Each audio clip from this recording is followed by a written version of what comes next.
السلام عليكم ورحمة الله وبركاته، وأهلا وسهلا بكم في قناتي.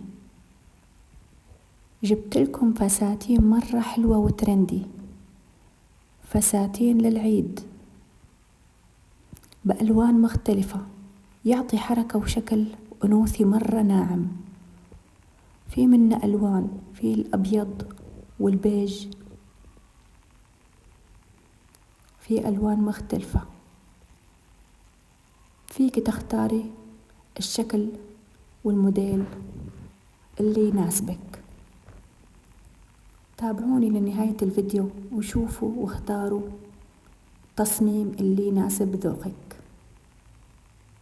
أتمنى تكون إطلالتك مرتبة وناعمة، وأتمنى الفساتين تعجبكم.